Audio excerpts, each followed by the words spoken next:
no? Tansya rin ito isa.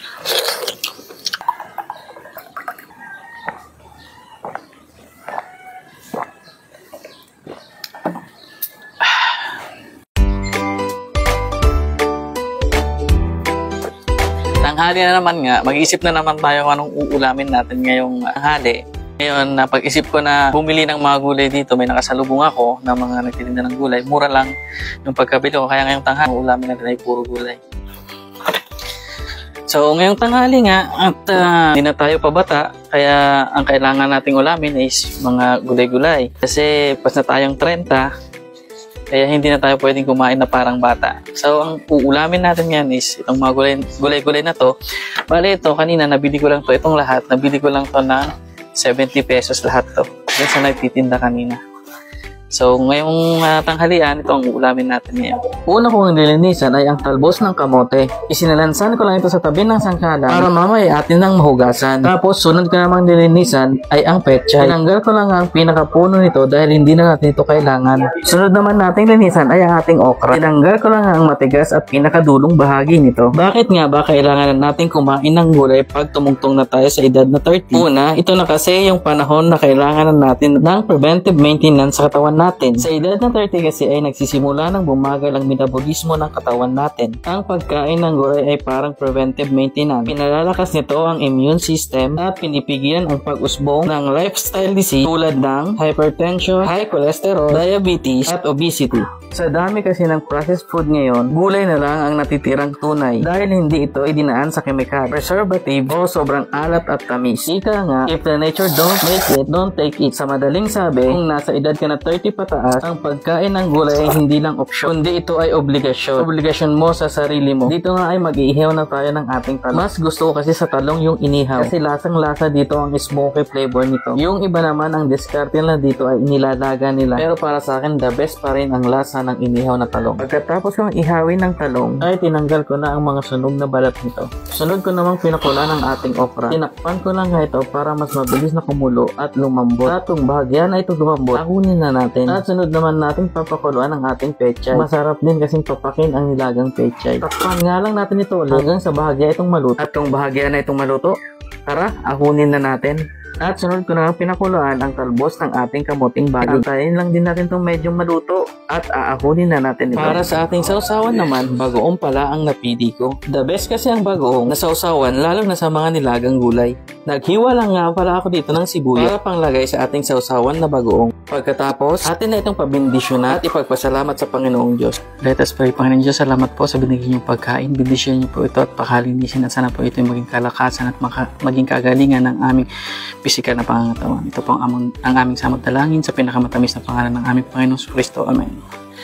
Tara, kain po tayo. So, ngayon po is gulay naman ang kakainin natin kasi yun nga, kailangan natin kumain ng mga masusustansyang pagkain.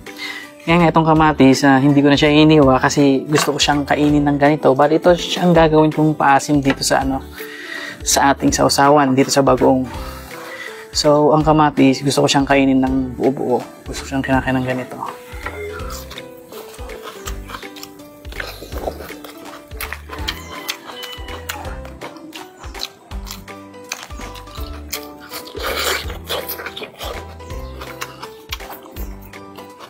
Harap, sarap ng bagoong. Perfect talaga sa ganitong mga gulay, mga nilagang gulay ang bagoong. Sa kamatis. Ang maparami ka ng kain pag ganito.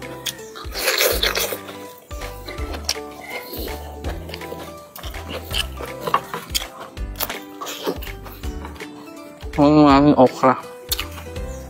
Sunod naman natin itong okra kasi masustansya rin ito. Isa ito sa masustansyang gulay sa Pilipinas.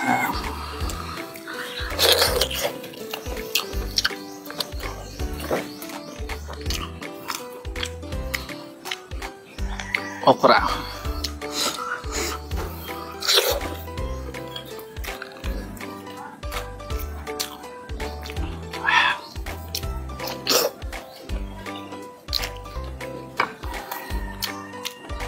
Ito naman yung nilaga nating pechay, halos lahat ng laga.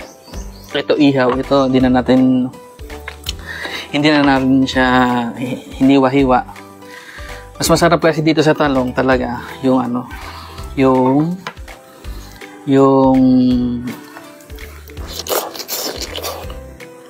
inihaw. Kasi nga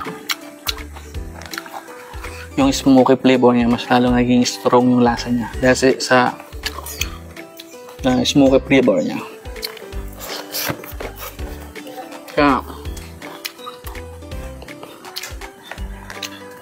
kahit man din ano, kahit sa tortang talong is mas masarap pa rin yung ihaw. Pero yung iba nilalaga na lang nila yung ganito para hindi na sila ma-hassle sa pagtotorta. Yung iba nilalaga na lang nila. Yung iba naman hinihiwa-hiwa nila ng manipis tapos dinidirekta nilang piniprito tapos sa kanila ilalagay yung itlog. Kanya-kanya lang diskarte sa pagluluto talaga.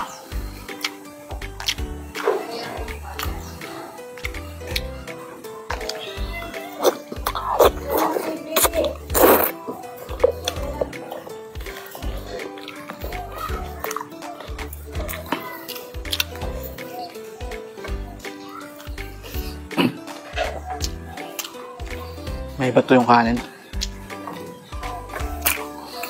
You know, kamatis.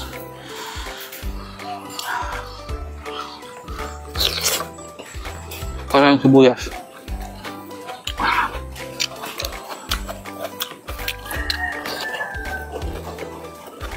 Ang sarap. Panalo talaga.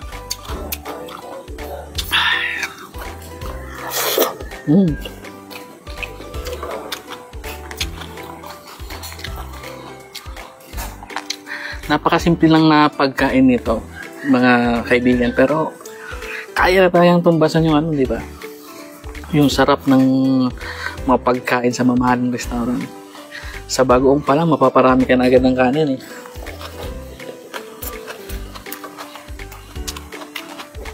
Lalo pa dito sa mga gulay-gulay.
Kalamansi.